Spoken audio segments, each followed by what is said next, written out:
વડોદરા મહાનગરપાલિકામાં દશામા વિસર્જનને લઈને મહત્વપૂર્ણ સમીક્ષા બેઠક યોજાઈ। વડોદરા મહાનગરપાલિકા ખાતે યોજાયેલી બેઠકમાં દશામાની મૂર્તિઓના વિસર્જન માટે શહેરના વિવિધ વિસ્તારોમાં કૃત્રિમ તળાવ બનાવવાની કામગીરી અંગે વિસ્તૃત ચર્ચા કરવામાં આવી હતી।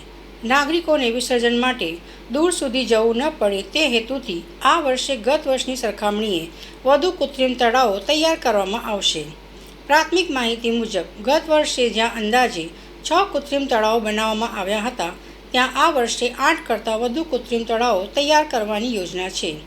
દરેક સ્થળે પૂરતી લાઇટિંગ, સુરક્ષા વ્યવસ્થા અને પૂરતી પાણી ઉપલબ્ધ રહે તેની પણ સમીક્ષા કરવામાં આવી હતી।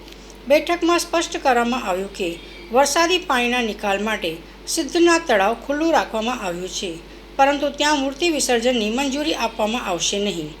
ચોમાસાની ઋતુને ધ્યાનમાં રાખીને શહેરમાં જ્યાં પાણી ભરાય છે તેવા વિસ્તારોમાં મચ્છરોનો ઉપદ્રવ ન ફેલાય તે માટે દવાઓ અને DDTના છંટકાવ સહિતની આરોગ્યલક્ષી કામગીરી ઝડપી બનાવવા અધિકારીઓને સૂચના આપવામાં આવી છે। આ ઉપરાંત આગામી ગુરુવારે વોર્ડ વાઇઝ કાઉન્સિલરો સાથે બેઠક યોજાશે, જેમાં તળાવોની સ્થિતિ, નવા કૃત્રિમ તળાવોની જરૂરિયાત અને સ્થાનિક સ્તરે જરૂરી વ્યવસ્થાઓ અંગે ચર્ચા કરીને લોકહિતમાં અંતિમ નિર્ણય લેવામાં આવશે। દશામા પર્વ દરમિયાન નાગરિકોને સુરક્ષિત અને સુવિધાજનક રીતે મૂર્તિ વિસર્જનની વ્યવસ્થા મળી રહે તે માટે મહાનગરપાલિકા દ્વારા અત્યારથી જ આયોજન શરૂ કરવામાં આવ્યું છે।